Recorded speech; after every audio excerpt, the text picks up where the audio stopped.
En el video de hoy lo que se estará viendo son los tipos de religión, al igual que más indicadores sociodemográficos. La religión también es un rasgo básico en una población porque crea lazos de identidad y sentido de pertenencia. Es un indicador sociodemográfico más con el cual analizar la estructura dinámica de la población. Antes de la segunda mitad del siglo XX, la población mexicana era por tradición mayoritariamente católica, pero los últimos censos muestran cambios en el composición religiosa debido a la presencia de otras creencias en el país. En el Censo General de Población y Vivienda de 2010 se caracterizó a la religión en el primer lugar dependiendo de si el encuestado se identificaba como adepto a alguna o no, y en segundo lugar, según el tipo de religión practicada. Los tipos de religión considerados fueron la católica, la protestante evangélica, las bíblicas diferentes a las evangélicas, la judaica y otras.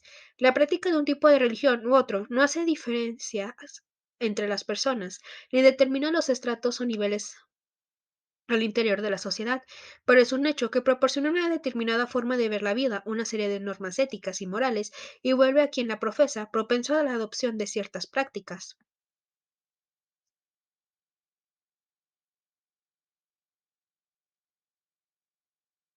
Según el INEGI, el mayor volumen de población católica, 90%, se encuentra en la región centro del país, Distrito Federal, Estado de México, Querétaro, Guanajuato, Puebla y Tlaxcala, mientras que las entidades con menor catolicismo son Sonora, Sinaloa, Baja California y Baja California Sur, es decir, la región noroeste del país, 7,5%. En las zonas intermedias la práctica es más pareja, pues en el centro-occidente, donde viven el 23,4% de los católicos, mientras que en el noroeste lo hacen el 13,5%. Otro comportamiento observable por la profesión del catolicismo es que los practicantes de este credo residen en mayor proporción en ciudades mayores de 100.000 habitantes que en comunidades de menos de 2.500.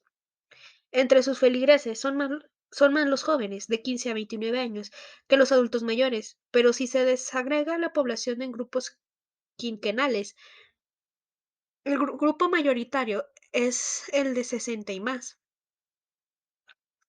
Según las cifras reportadas en 2010, la mayoría de los católicos son alfabetas y su nivel de instrucción es de 9 años, siendo más alto en los hombres que en las mujeres. En cuanto a la población de la iglesia protestantes, es notorio su crecimiento en el país.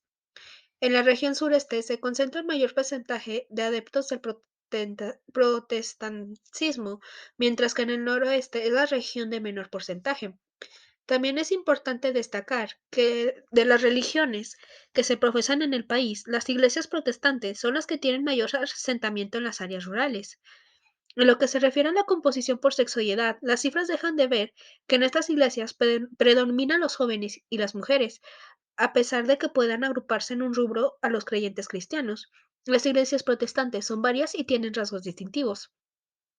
Así, la población mayormente joven es menonita, mientras la indígena es presbiterina. El perfil educativo de las distintas iglesias muestra comportamientos singulares. En lo particular, los metodistas y bautistas cuentan con profesionistas entre sus creyentes. Por otra parte, la población menonita, pese a que eso en gran parte de sus actividades utilizan la lectoescritura, no consideran los niveles del sistema educativo formal. En general, la escolaridad de los hombres es mayor que la de las mujeres, porque hay un porcentaje considerable de estas sin instrucción.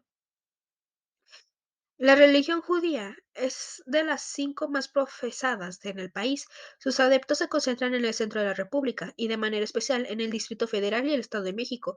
Al igual que las otras religiones, el lugar con menor número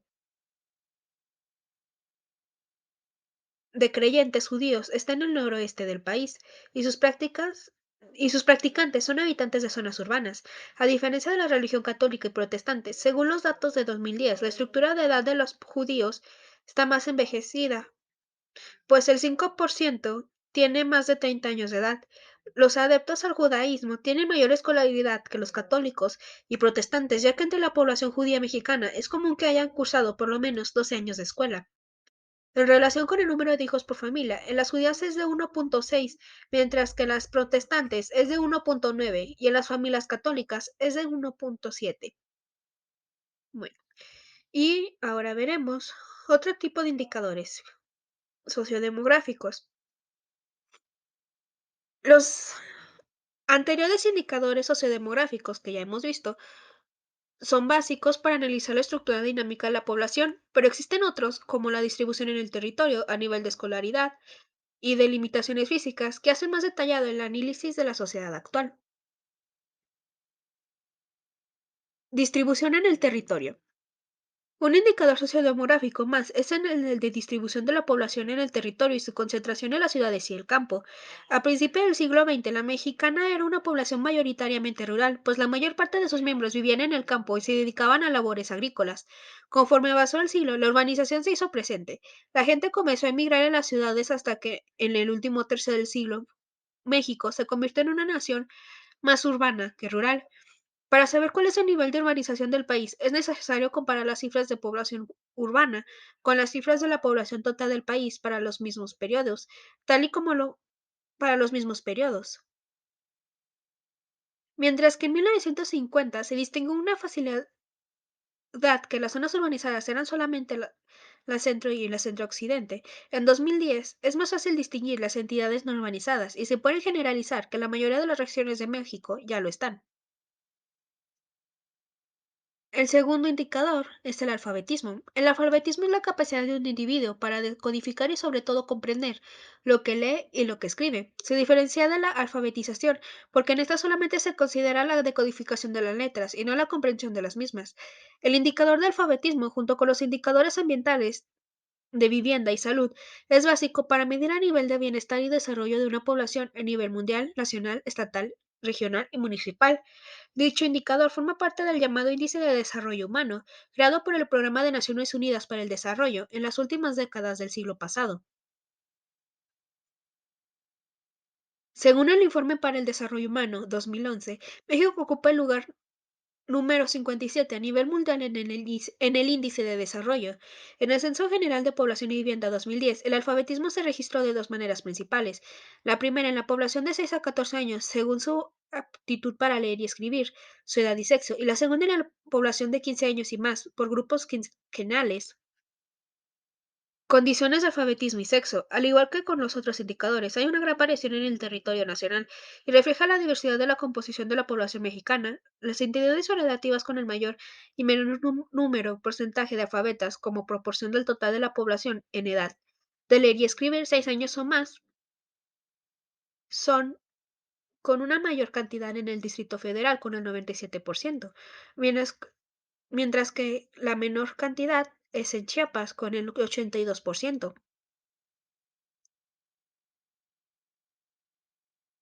La lectura y los indicadores de salud también brindan información para estudiar la estructura dinámica de la población.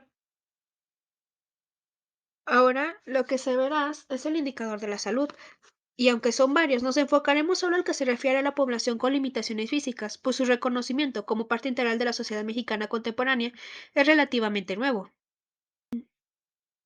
El Censo General de la Población y Vivienda de 2010 característica a este grupo poblacional por la causa de su limitación y por el tipo de esta, mientras entre las primeras se encuentra el nacimiento, la enfermedad y el accidente y la edad avanzada.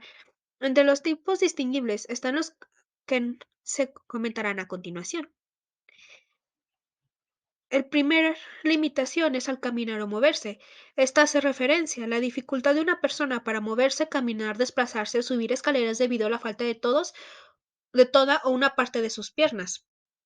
Incluye también a quienes teniendo sus piernas no tienen movimiento presentan restricciones para moverse, de tal forma que necesitan ayuda de otra persona, silla de ruedas u otro aparato como andadera o pierna artificial. La segunda limitación es en la vista, la cual abarca la pérdida total de la vista en uno o ambos ojos, así como a los débiles visuales y a los que aún usando lentes no pueden ver bien por la avanzada de su problema visual. El segundo limitante es el mental. Abarca cualquier problema de tipo mental, tipo retraso, alteración de la conducta o del comportamiento. La segu- el, ter- el cuarto limitante es el de escuchar. Incluye a las personas que no pueden oír, así como aquellos que presentan dificultades para escuchar, debilidad auditiva en uno o ambos oídos, a las que aún usando aparato auditivo tienen dificultad para escuchar debido al avanzado de su problema. Quinto es en el habla o comunicarse, y hace referencia a los problemas para comunicarse con los demás debido a limitaciones para hablar o porque no pueden platicar o conversar de una forma comprensible. El sexto es la atención y aprendizaje. Incluyen las limitaciones o dificultades para aprender una nueva tarea o para poner atención por determinado tiempo, así como limitaciones para recordar información o actividades que se deben realizar en la vida cotidiana. Y finalmente, el autocuidado. Hace referencia a las limitaciones o dificultades para atender por sí mismo al cuidado personal, como bañarse, vestirse o tomar alimentos. En 2010, el censo reportaba que los mexicanos con algún tipo de limitación eran 5.739.270 y representaban el 5.1% de la población total. En la primer de la población total. El estudio de este indicador, como el de varios más, puede ser más detallado de lo que te hemos presentado, por a- pero por ahora invitamos a que se averigüe aún más sobre los